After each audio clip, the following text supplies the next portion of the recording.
Hi, and thank you for watching my beginner's tutorial to DJing in Ableton Live.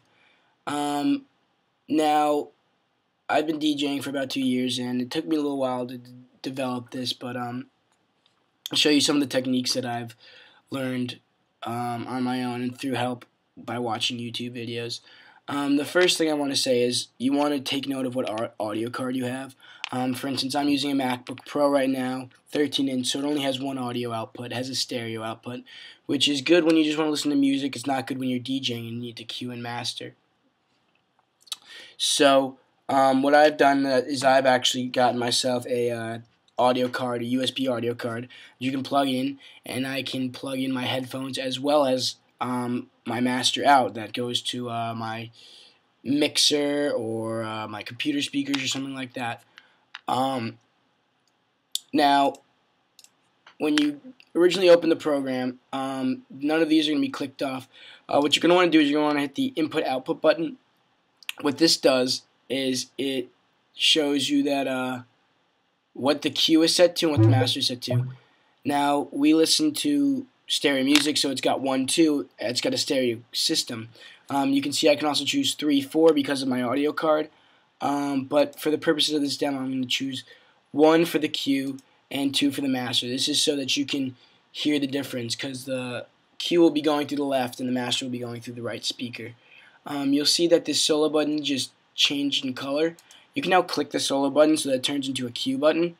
That means that you can now play a track while another track's playing. I'll show you what that does in a second. But we're going to go now focus over to our tracks here.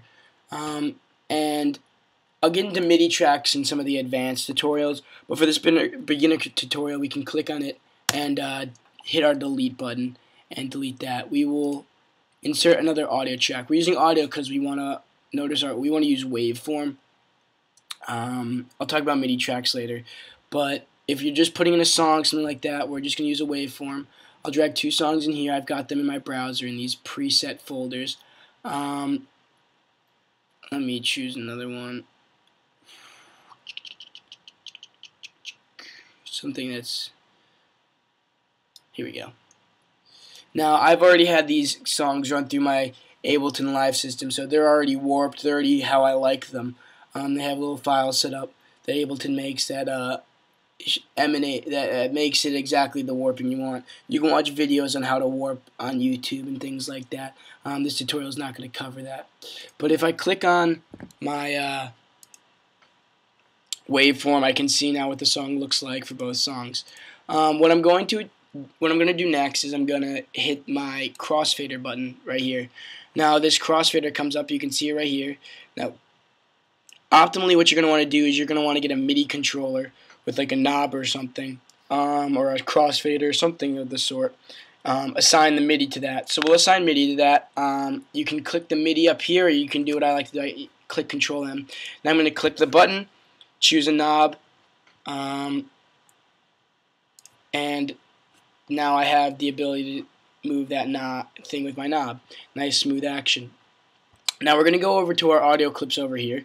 I'm going to choose, one's going to be my A and one's going to be my B. So now what I can do is when my crossfader is to the left, it's going to play A. When it's to the right, it's going to play B. So if I go through, it's